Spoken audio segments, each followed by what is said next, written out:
সহজ পদ্ধতিতে কিভাবে এসআইআর ফর্ম ফিল আপ করবেন সেটা দেখে নিন। প্রথমে দেখে নিন, এটা একটা এসআইআর ফর্ম।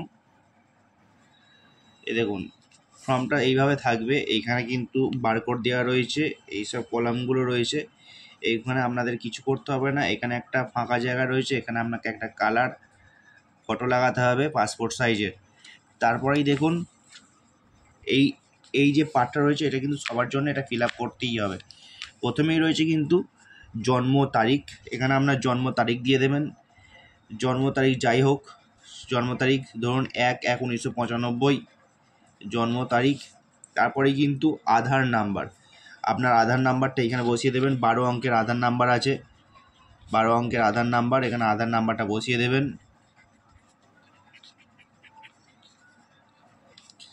তারপরেও কিন্তু ফোন নাম্বার রয়েছে, আপনার মোবাইল নাম্বার যেটা রয়েছে সেই মোবাইল নাম্বারটা কিন্তু এখানে বসিয়ে দেবেন। মোবাইল নাম্বার যা দিয়েই থাকতে পারে, 10 অঙ্কের মোবাইল নাম্বার, এটা কিন্তু এখানে মোবাইল নাম্বারটা এখানে বসিয়ে দিলেন। তারপরে রয়েছে পিতার নাম, পিতার অথবা অভিভাবকের নাম। আপনার পিতার নামটা আপনি এই যে পিতার নামটা এখানে লিখে দিলেন। আপনার যে পিতার নাম কিন্তু এখানে বাবার নাম। তারপর রয়েছে দেখুন নিচে পিতার অথবা অভিভাবকের এপিক নাম্বার। এপিক নাম্বারটা কি? এপিক নাম্বারটা হচ্ছে আপনার বাবার যে ভোটার কার্ডের নাম্বার, সেটাই হচ্ছে এপিক নাম্বার। এটা হচ্ছে এখানে বাবার ভোটার কার্ডের নাম্বার, ঠিক আছে? বাবার ভোটার কার্ড নম্বর। তারপর দেখুন মায়ের নাম, এখানে মায়ের নাম রয়েছে, মায়ের নামটা লিখে নেবেন। আপনার মায়ের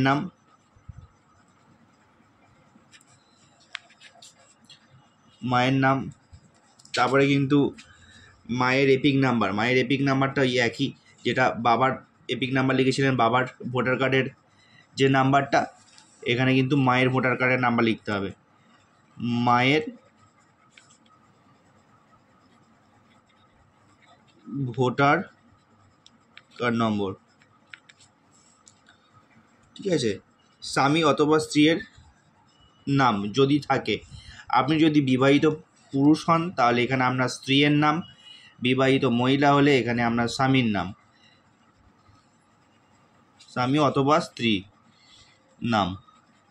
তারপর স্বামী অথবা স্ত্রীর এপিক নাম্বার, সেম আপনার স্বামী অথবা স্ত্রীর যে ভোটার কার্ড রয়েছে, ভোটার কার্ডের যে নাম্বারটা রয়েছে সেইটা কিন্তু এখানে বলবে।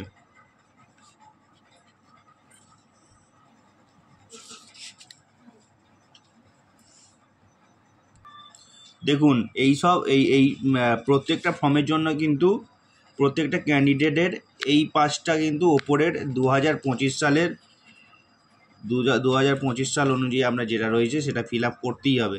এইবার আসল পার্ট এই জায়গাটা, এদিকে দেখুন একটা পার্ট রয়েছে, এদিকে একটা পার্ট রয়েছে। যাদের 2002 সালের ভোটার লিস্টে নাম ছিল তাদের জন্য কিন্তু এইটা, যাদের 2002-এর পরে ভোটার লিস্টের নাম তাদের কিন্তু এইটা।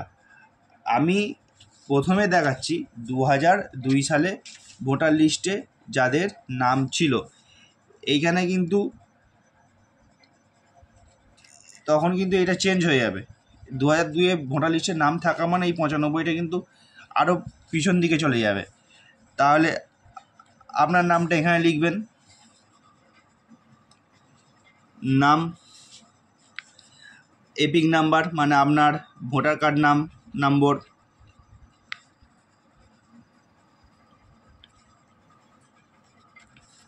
আত্মীয়ের নাম মানে আপনার বাবার নাম, সম্পর্ক বাবা ছেলের সম্পর্ক বাবা, জেলা আপনার জেলা কি আছে, রাজ্যের নাম যেটা রাজ্য আছে রাজ্যের নাম, ঠিক আছে? বিধানসভা ক্ষেত্র, যে বিধানসভা ক্ষেত্রের আন্ডারে আপনি ভোট দেন সেই বিধানসভা ক্ষেত্রের নাম এইখানটা বিধানসভা ক্ষেত্রের নাম। আচ্ছা, এই জায়গাটা একটু দেখার আছে, বিধানসভা ক্ষেত্রের নম্বর, অংশ নম্বর, ক্রমিক সংখ্যা, এইগুলো কিন্তু আপনাকে লিখতে হবে। এই 2025-এর কোনো দিলে হবে না, এটা কিন্তু 2002 সালের আপনার বিধানসভা ক্ষেত্রের নম্বর, অংশ নম্বর, ক্রমিক সংখ্যা যেটা ছিল সেইটা কিন্তু এই জায়গায় লিখতে হবে। 2025 সালে কিন্তু এটা অনেকে চেঞ্জ হতেও পারে। এটা কিন্তু আপনার 2002 সালের অনুযায়ী এই জায়গাটা লিখতে হবে। এটা গেল 2002 সালে যাদের লিস্টের নাম আছে, যাদের নাম আছে 2002 লিস্টে। এইবার 2002-এর পরে যাদের হয়েছে তাদের 2002-এ যাদের পরে হয়েছে তাদের কিন্তু এই সাইডটা তখন কিন্তু আপনাদের ধরুন 2002-এ ভোটার লিস্টের নাম নেই, তারপর ভোটার লিস্টের নাম উঠেছে, তখন কিন্তু এই সাইডটা আপনাকে ফিল আপ করতে হবে। তখন কিন্তু এখানে আপনার বাবার নাম হবে, বাবার নাম, এপিক নম্বর, বাবার ভোটার নম্বর, কার্ড নম্বর, ভোটার কার্ড যে নাম্বার, আত্মীয়ের নাম। এই জায়গাটা কিন্তু অনেকে ভুল করছে। এইখানে কিন্তু আপনার ঠাকুরদার নাম হবে, বাবার বাবা, ঠাকুরদার নাম, সম্পর্ক, ঠাকুরদার সাথে আপনার বাবা যেটা সম্পর্ক, বাবা ছেলে বাবা, জেলা, এটা আপনার জেলা,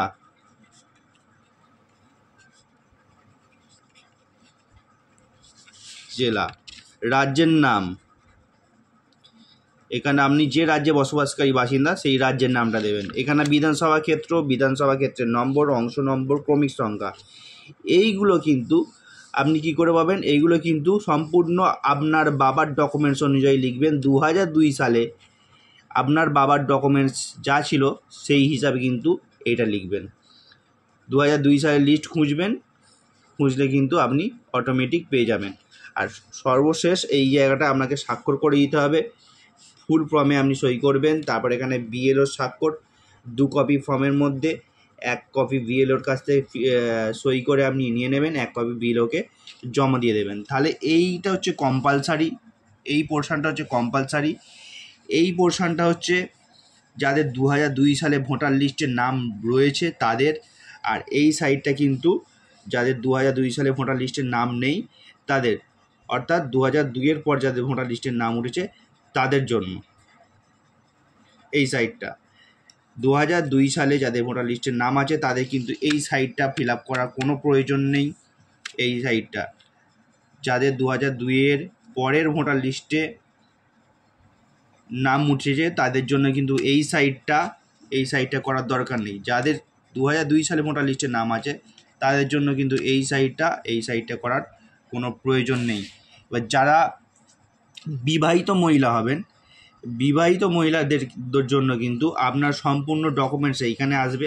এখানে কিন্তু আপনার বাবার নামের, অভিভাবকের নামটা বাবার নামের সাথে গুলিয়ে ফেলবেন না। এখানে কিন্তু আপনার বাবার নামই হবে, মায়ের নাম হবে, যা যা ডকুমেন্টস আছে তাই দিতে হবে। এখানে ভোটার কার্ড নাম্বার যা দিতে হবে। এখানে স্বামী অথবা স্ত্রীর নাম দিতে হবে। এই জায়গায় কিন্তু আপনার বাবার যা আছে, বাবার, ঠাকুরদার সব কিছু সেই সব দিতে হবে। আপনার রাজ্য বলুন, জেলা বলুন, সব কিছু দিতে হবে। তো আশা করি বুঝতে পেরেছেন। এই হিসাবে ফর্ম ফিল আপ করুন, আশা করি সমস্যার সমাধান হয়ে যাবে। চলুন আবার ফিরে আসছি পরের ভিডিওতে।